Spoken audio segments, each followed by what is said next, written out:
Hi കൂട്ടുകാരെ, പുതിയൊരു വീഡിയോയിലേക്ക് എല്ലാവർക്കും സ്വാഗതം. അങ്ങനെ എല്ലാവരും ഇങ്ങനെ വിനയനെ കാത്തു നിൽക്കുകയാണ്. വിനയനാണെങ്കിലോ ഒട്ടും കുറവ് വരത്തില്ല. വണ്ടിയിൽ നിന്ന് ഇറങ്ങിയതിന് ശേഷം മുടി നേരാക്കിയും താൻ തൻ്റെ മുഖമൊക്കെ ഒന്ന് ഭംഗിയുണ്ടോ എന്നൊക്കെ നോക്കിയൊക്കെ പുറത്തോട്ട് വരികയാണ് കേട്ടോ.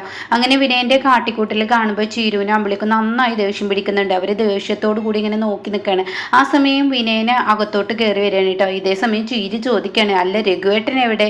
അത് കേട്ട ഉടനെ അയ്യോ എന്തോ ഒരു ക്ഷീണം സഹിക്കാൻ കഴിയുന്നില്ല, എൻ്റെ മുഖമൊക്കെ ഒന്ന് കഴുകട്ടെ എന്ന് പറഞ്ഞിട്ട് വിനയൻ അധികാരത്തോടു കൂടി അകത്തോട്ട് കയറി പോവാണ് കേട്ടോ. ഇത് അങ്ങ് ഓവറാകുമ്പോൾ ചിരുവിന് ദേഷ്യം പിടിക്കുകയാണ്. അപ്പോഴേക്കും അമ്പിളി ചോദിക്കുകയാണ്, നിന്റെ കൂടെയല്ലേ രഘുവേട്ടൻ പോകുന്നത്, എന്നിട്ട് രഘുവേട്ടൻ എവിടെ, നിന്നോട് എന്താ ചോദിച്ചതിന് മറുപടി പറയാത്ത എന്ന് ചോദിക്കുമ്പോൾ ഞാൻ എൻ്റെ മുഖമൊക്കെ ഒന്ന് കഴുകട്ടെ എന്ന് പറഞ്ഞ് പോവാണ് കേട്ടോ.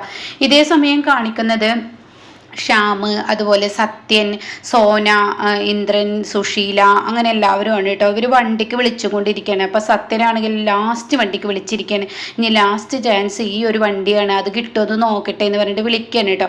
അപ്പോൾ ആ സമയം അയാൾ പറയാണ്, അയ്യോ എനിക്ക് പറ്റത്തില്ലല്ലോ, ഇന്ന് രാത്രി 7 മണിക്ക് ശേഷമാണ് എനിക്ക് പറ്റത്തുള്ളൂ എന്ന് പറയാം കേട്ടോ. അപ്പോൾ ഇതും കൂടി കേൾക്കുമ്പോൾ ഒത്തിരി ദേഷ്യം പിടിക്കുകയാണ് സുശീലക്ക്. അങ്ങനെ ഈ സമയം സത്യം ഫോൺ വെച്ചിട്ട് പറയണേ, ഇന്ദ്രട്ടാ ഇതാണ് ലാസ്റ്റ് വണ്ടി ഉണ്ടായിരുന്നത്, അതിന് വിളിച്ചു, അവർ രാത്രിക്ക് ശേഷം വണ്ടി തരാമെന്നാ പറഞ്ഞത്. അപ്പൊ അത് കേൾക്കുന്ന ശ്യാമു പറയണേ, രാത്രിക്ക് ശേഷം വണ്ടി കിട്ടുന്നതിനേക്കാൾ നല്ലത് നാളത്തേക്കാക്കിയാൽ മതിയല്ലോ പോക്ക്, അതെല്ലാം നല്ലത് എന്ന് പറയാം കേട്ടോ. അപ്പോഴേക്കും ഇവിടെ രഘു വന്നിറങ്ങുന്നുണ്ട് കേട്ടോ. രഘു വണ്ടിയിൽ നിന്ന് ഇറങ്ങാണ്. അപ്പോൾ രഘു എന്നാ ഞാൻ കാത്തു നിൽക്കണോ എന്ന് ആ ഓട്ടോ ഡ്രൈവർ ചോദിക്കുന്നുണ്ട് കേട്ടോ. ആ സമയം രഘു പറയണേ, നീ വെയിറ്റ് ചെയ്യും, അവിടുത്തെ അന്തരീക്ഷം എന്താണെന്ന് ഞാൻ നോക്കട്ടെ എന്ന് പറഞ്ഞിട്ടാണ് രഘു വണ്ടിയിൽ നിന്ന് ഇറങ്ങുന്നത് കേട്ടോ. ഈ സമയമാണെങ്കിലോ രഘു അങ്ങ് കടന്നു വരുമ്പോൾ ഏത് എരണം കെട്ട സമയത്താണാവോ ഈ നശിച്ച വണ്ടി എടുക്കാൻ തോന്നിയത്, മനുഷ്യൻ്റെ പോക്കും ഇല്ലാതായി എന്നൊക്കെ പറഞ്ഞ് സുശീല വളരെ മോശമായി സംസാരിക്കുകയാണ് കേട്ടോ. അത് കേട്ടിട്ടാണ് രഘു വരുന്നത്. അപ്പോൾ രഘു കടന്നു വരുന്നതിനോട് കൂടി ആ എരണം കെട്ടവൻ വരുന്നുണ്ടല്ലോ എന്ന് പറയണേ. അപ്പോഴേക്കും ഇന്ദ്രൻ ഓടി ചെല്ലുകയാണ് കേട്ടോ. അപ്പോൾ രഘു പറയണേ, ഇന്ദ്ര ഞാൻ എൻ്റെ വണ്ടി എടുക്കാൻ വേണ്ടി വന്നതാണ്, അല്ല നിങ്ങളൊക്കെ എവിടോട്ട് പോകാൻ നിൽക്കണമെന്ന് ചോദിക്കുന്നു. അപ്പോൾ ഉടൻ തന്നെ ഇന്ദ്രൻ പറയണേ, ഞങ്ങളൊരു ടൂർ പോകാൻ നിൽക്കുക. അപ്പോഴേക്കും സത്യം പറയണേ, രഘു ഞങ്ങളൊരു ടൂർ പോകാൻ നിൽക്കായിരുന്നു, എന്നാൽ നിങ്ങൾ പോയിക്കോ, ഞാൻ നിങ്ങളെ ബുദ്ധിമുട്ടിക്കാനൊന്നും നിൽക്കുന്നില്ല, എൻ്റെ വണ്ടിയുടെ ചാവി ഇവിടെ വെച്ചിട്ട് നിങ്ങൾ പോയിക്കോളൂ എന്ന് പറയാം കേട്ടോ. ആ സമയം ഉടൻ തന്നെ എല്ലാവരും നിന്ന് പരിങ്ങുന്നത് കാണുമ്പോൾ ഉടൻ തന്നെ രഘു ചോദിക്കുന്നത്, എന്താ എല്ലാവരും നിന്ന് പരിങ്ങുന്നത്? അപ്പോഴേക്കും അനുഭവം പറയണേ, രഘുവേട്ടൻ്റെ വണ്ടിയിലല്ലേ ഞങ്ങൾ പോകുന്നത്. അയ്യോ എൻ്റെ വണ്ടിയിലാണോ നിങ്ങൾ പോകുന്നത്? അയ്യോ എനിക്കത് അറിയില്ലായിരുന്നു കേട്ടോ, ഞാനത് അറിഞ്ഞിട്ടില്ല എന്ന് പറയാം കേട്ടോ. അപ്പോൾ ആ സമയം അവൻ്റെ എരണം കണ്ട വണ്ടിയിൽ പോവാം. അപ്പോഴേക്കും രഘുവിന് ദേഷ്യം, എൻ്റെ വണ്ടിയെ നിങ്ങൾ എന്ത് പറഞ്ഞാലും ഞാനത് കേട്ട് നിൽക്കില്ല, എന്നെ വേണമെങ്കിൽ നിങ്ങൾ എന്തോ വേണമെങ്കിലും പറഞ്ഞോളൂ, എൻ്റെ വണ്ടി എരണം കെട്ട വണ്ടിയൊന്നല്ല, നല്ല വണ്ടിയാണ് ഇത് എന്ന് പറയുന്നുണ്ട് കേട്ടോ. ആ സമയം ഇത്രയും രഘുവിനെയൊന്നും മിണ്ടാതെ നിൽക്കുക എന്ന് പറയുന്നുണ്ട് കേട്ടോ. ഇതേ സമയം സത്യനാണെങ്കിൽ അമ്മയെ ഒന്നും മിണ്ടാതെ നിൽക്കുന്നുണ്ടോ, ഇവിടെ രഘുവേട്ടൻ കാര്യങ്ങൾ അറിയാതെയാണ് വന്നിരിക്കുന്നത്. അപ്പോഴേക്കും രഘു ചോദിക്കുകയാണ്, എന്താ നിങ്ങൾ എങ്ങോട്ടാണ് പോകുന്നത്? അത് രഘുവേട്ടൻ്റെ വണ്ടിയിലാണ് ഞങ്ങൾ ടൂർ പോകാൻ ഒരുങ്ങിയിരിക്കുന്നത്. അത് കേട്ട ഉടനെ രഘു പറയണേ, അയ്യോ എൻ്റെ വണ്ടിയിലായിരുന്നോ, എന്നാൽ നിങ്ങൾ എൻ്റെ വണ്ടി കൊണ്ട് പോയിക്കോ, ഞാനിത് അറിയില്ലായിരുന്നു. എന്നാൽ ഇന്ദ്ര നിനക്ക് ഒരു വാക്ക് എന്നോട് ഫോണിൽ പറയായിരുന്നില്ലേ ഞാൻ നിൻ്റെ വണ്ടി കൊണ്ട് ടൂർ പോകാൻ ഒരുങ്ങുകയാണെന്ന്, പിന്നെ എന്തിനാ നീ എന്നെ ഇങ്ങോട്ടേക്ക് വിളിച്ചു വരുത്തി? ആ ഒരു വാക്ക് പറഞ്ഞ ഞാൻ അങ്ങോട്ടേക്ക് വരില്ലല്ലോ, ഞാൻ അപ്പം തന്നെ അവിടെ നിന്ന് പോയിരുന്നല്ലോ, എന്താ രഘു നീ കാണിച്ചതെന്നൊക്കെ ചോദിക്കുകയാണ് കേട്ടോ. രഘു ഇന്ദ്രനോട് ചോദിക്കുകയാണ്. അപ്പം ഇന്ദ്രൻ പറയേ ഒന്നും ഇടുന്നില്ല. അപ്പം ഈ സമയം അല്ലെങ്കിൽ എൻ്റെ വണ്ടിയിൽ പോവില്ലടാ, ഇത് എരണം കെട്ട വണ്ടിയാണ്. അപ്പോഴേക്കും ഇന്ദ്രൻ്റെ മുന്നിൽ വെച്ചിട്ട് ഇങ്ങനെയൊക്കെ സുശീല പറയില്ല. അപ്പോൾ രഘുവിന് ദേഷ്യം പിടിച്ചിട്ട്, ഇതേ നിങ്ങൾ എൻ്റെ എരണം കെട്ടിയ വണ്ടിയാണെന്ന് പറഞ്ഞ് ഞാൻ വന്നില്ലായിരുന്നെങ്കിൽ നിങ്ങൾ ഈ വണ്ടിയിൽ തന്നെയല്ലേ ടൂർ പോകാതിരിക്കുന്നത്, പിന്നെ എന്തിനാ നിങ്ങൾ വാൽ തോന്നിയത് വിളിച്ച് പറയുന്നത്? അപ്പോഴേക്കും സത്യനും ശ്യാമിനും ദേഷ്യം പിടിച്ചിട്ട് ഒന്നും മിണ്ടാതിരിക്കുന്നുണ്ട്. അമ്മയുടെ വായ അടക്കി വെക്ക്, മനുഷ്യന്മാരിവിടെ എങ്ങനെയെങ്കിലൊക്കെ സംസാരിച്ച് തീരുമ്പോഴേക്കും രഘുവേട്ടനെ വണ്ടിക്ക് എന്തിനാ കുറ്റം പറയുന്നത്, ഇവിടെ രഘുവേട്ടൻ തെറ്റുകാരല്ല, പിന്നെ ഇവനെ നമ്മളെ കബളിപ്പിക്കണം, ഇവൻ്റെ വണ്ടി കൊണ്ട് പോയിക്കോ എന്ന് പറഞ്ഞിട്ട് പിന്നെ ഇവൻ ഇത് ചോദ്യം ചെയ്യാൻ അങ്ങോട്ടേക്ക് വരേണ്ട ആവശ്യം എന്താ? അപ്പോഴേക്കും രഘുവേട്ടൻ ഇതൊന്നും അറിഞ്ഞിട്ടില്ല, അമ്മയുടെ വായൊന്ന് അടക്ക് എന്നൊക്കെ പറഞ്ഞ് സത്യനും സോനയൊക്കെ ചൂടാവുന്നുണ്ട് കേട്ടോ.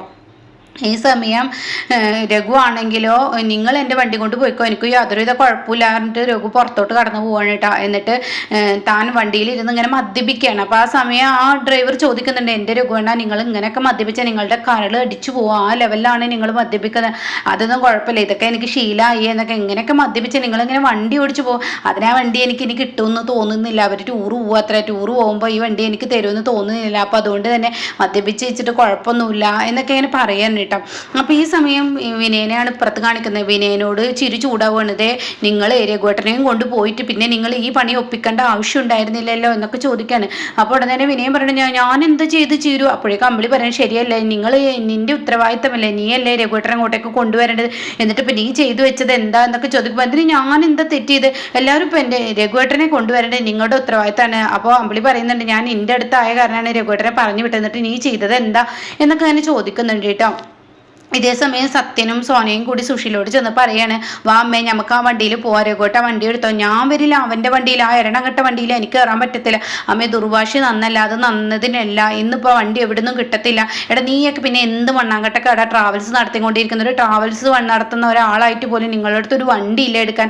അമ്മയെ സാഹചര്യം മനസ്സിലാക്കി അമ്മ പെരുമാറണം, അതുകൊണ്ട് അമ്മ വായോ, ഇപ്പോൾ വണ്ടി കിട്ടിയില്ല പിന്നെ എന്താ പ്രശ്നം, നമുക്ക് ആ വണ്ടി കൊണ്ട് പോയാൽ പോരെ, ഇപ്പോൾ അത്ര വലിയ പ്രശ്നമൊന്നും ഇല്ലല്ലോ എന്നൊക്കെ ചോദിക്കുമ്പോൾ ഉടനെ തന്നെ പറയണം, എടാ ആ എണ്ണംകെട്ടവൻ്റെ വണ്ടിയിൽ എനിക്ക് പോകാൻ പറ്റില്ല, അവൻ്റെ വാക്കുകൾ കേട്ട് ഞാൻ ആ വണ്ടിയിൽ കയറാൻ എന്നെ കിട്ടത്തില്ല, മര്യാദക്ക് പോടി.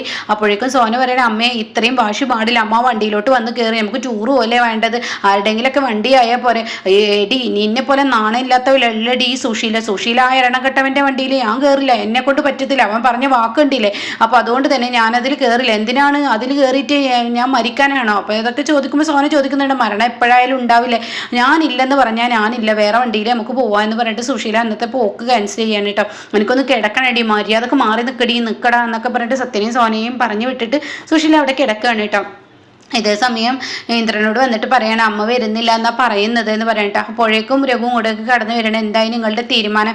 അതെ രഘുവേട്ട, അമ്മ പോകുന്നില്ല, ഇനിയിപ്പോൾ എന്തായാലും നിങ്ങളിപ്പോൾ പോയി, ഇനി രഘുവേട്ടനെ ഇപ്പോൾ വീട്ടിലോട്ട് ഞങ്ങളാക്കിത്തരാം, വണ്ടി ഞാൻ അങ്ങോട്ട് കൊണ്ടുപോയി വിട്ടുതരാം എന്നൊക്കെ പറയുമ്പോൾ രഘു, അതിൻ്റെ ആവശ്യമില്ല, ഞാൻ ഒറ്റയ്ക്ക് പോയിക്കോളാം. രഘുവേട്ട ഇങ്ങനെയൊക്കെ കള്ളു പിടിച്ചിട്ട് പോകാൻ പറ്റില്ല എന്ന് സത്യം പറയണേ, എന്തുകൊണ്ട് പോകാൻ പറ്റില്ല? ഈ രഘു ഹെവി ഡ്രൈവറാണ്, ഹെവി വണ്ടിയുടെ ഡ്രൈവറാണ്, ലൈസൻസ് ഉള്ളവനാണ്, രഘുവിന് വണ്ടി എടുക്കാൻ കഴിയും, അതൊക്കെ ശരിയായിരിക്കാം, പോലീസ് പിടിച്ച പ്രശ്നമാണ്, രഘുവേട്ട പറയുന്നത് ഒന്ന് കേൾക്കുക എന്നൊക്കെ പറയുമ്പോൾ, ഇല്ലല്ല ഞാൻ ഒറ്റയ്ക്ക് പോയിക്കോളാം, ഒന്നാമത് ഞാൻ ഈ വണ്ടി കൊടുക്കാൻ പോവാണ്, എന്നിട്ട് ഒരു ചെറിയ വണ്ടി എടുക്കാനുള്ള പരിപാടിയാണ് ഞാൻ അതാ ചെയ്യുന്നത്, ഞാനിതിപ്പോൾ റീയൂസ് കൊടുക്കാൻ വേണ്ടി പോകാൻ, അപ്പം ഇങ്ങനെ പറഞ്ഞിട്ട് അങ്ങ് സംസാരിക്കാൻ കേട്ടോ. അപ്പോൾ ഈ സമയം പതിയെ ഇന്ദ്രൻ, വാ ഞാൻ കൊണ്ടുവിട്ടുതരാമെന്ന് പറയണത്, ഞാനല്ലേ ഈ പഞ്ചരത്നത്തിൽ നിന്ന് ഈ വണ്ടി കൊണ്ടുവന്ന്, അപ്പം ഞാൻ തന്നെ പഞ്ചരത്നത്തിൽ ഈ വണ്ടി ആക്കിത്തരാം എന്നൊക്കെ ഇന്ദ്രൻ പറയുന്നുണ്ട് കേട്ടോ. അപ്പോൾ ആ സമയം രഘു പറയണേ, വേണ്ട ഞാൻ തന്നെ കൊണ്ടുപോയിക്കോളാം, ഞാൻ പറഞ്ഞല്ലോ ഇത് ഞാൻ വിൽക്കാൻ പോവുകയാണെന്ന്, ഞാനിത് അഡ്വാൻസ് കൊടുക്കാൻ പോവുകയാണെന്നൊക്കെ ഇങ്ങനെ പറഞ്ഞിട്ട് പോവുകയാണ് കേട്ടോ. അങ്ങനെ ഈ സമയം പതിയെ ഇവിടെ അനുപമ വിളിച്ചു കൊണ്ടുപോകണം, അങ്ങനെ അനുപമ പോവാണ്. അപ്പോൾ ഉടനെ തന്നെ രഘു പറയണേ, അതെ ഞാൻ പറഞ്ഞ വിവരങ്ങൾ അവരെ അമ്പിളിയെ അറിയിക്കാൻ വേണ്ടി, ആരെ അറിയിച്ചാലും എന്തറിയിച്ചാലും ഞാൻ ഈ വണ്ടി കൊണ്ടുപോകും എന്നൊക്കെ ഇങ്ങനെ പറയാണ് കേട്ടോ. അങ്ങനെ പറഞ്ഞതുപോലെ തന്നെ രഘു അനുപമയെ കൊണ്ട് അമ്പിളിക്ക് വിളിക്കുകയാണ്. അപ്പോൾ ചിരുവാണ് ഫോൺ എടുക്കുന്നത്. അപ്പോൾ ചിരു പറയണേ, ഇവിടെ ഉണ്ട് രഘുവേട്ട, എന്താണ് ഞങ്ങൾ ചെയ്യുന്നത്, ഞങ്ങൾ പോക്ക് ക്യാൻസൽ ചെയ്തു എന്നൊക്കെ പറയണേ. അപ്പോൾ അമ്പിളി പറയുന്ന സ്പീക്കറിൽ ഇടുക, വിനയനും ഉണ്ട് കേട്ടോ. അപ്പോൾ കേൾക്കേണ്ട ആളും ഇവിടെ ഉണ്ട്, വിനയനാണല്ലോ രഘുവേട്ടനെ അങ്ങോട്ടേക്ക് പറഞ്ഞു വിട്ടത്. അപ്പോൾ ഉടൻ തന്നെ വിനയം പറയണേ, അയ്യോ ഇന്ദ്ര ഞാനൊന്നല്ലോട്ടോ പറഞ്ഞു വിട്ടത്, രഘു പോരണമെന്ന് പറഞ്ഞാൽ പിടിച്ച് നിൽക്കില്ല, എനിക്കറിയാം വിനയ നിൻ്റെ അവസ്ഥ എനിക്കറിയാം എന്നൊക്കെ പറഞ്ഞിട്ട് ഇന്ദ്രനെ അധികം സംസാരിക്കില്ല കേട്ടോ.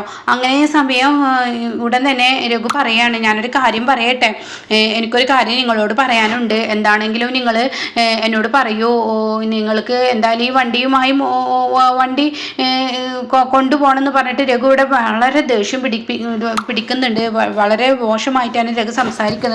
അപ്പോൾ ഈ മദ്യപിച്ച ലെവലിൽ രഘു ഈ വണ്ടി വിൽക്കുകയും ചെയ്യും, അഡ്വാൻസ് മേടിക്കുകയൊക്കെ ചെയ്യും. എന്താ അമ്പിളി വേണ്ടത്?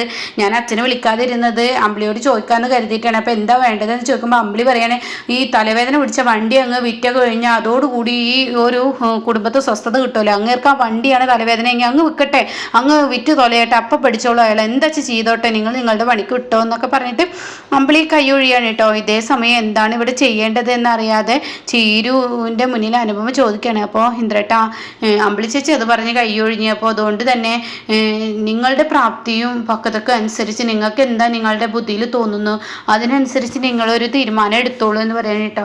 അങ്ങനെ ഈ സമയം രഘു ആണെങ്കിലോ ഇവരോട് നൂനിക്കാൻ വേണ്ടി പോയിരിക്കുകയാണ്, ഞാൻ ഈ വണ്ടി കൊണ്ട് പോകും, മദ്യപിച്ച് ഞാൻ ഈ വണ്ടി എടുക്കും എന്നൊക്കെ പറഞ്ഞ് രഘു അവിടെ മോശമായി സംസാരിച്ചും കൊണ്ടിരിക്കുകയാണ് കേട്ടോ. അപ്പോൾ ഇങ്ങനെയൊക്കെയുള്ള ഒരു സീനാണ് ഇപ്പോൾ ലാസ്റ്റ് വന്നിരിക്കുന്നത് കേട്ടോ.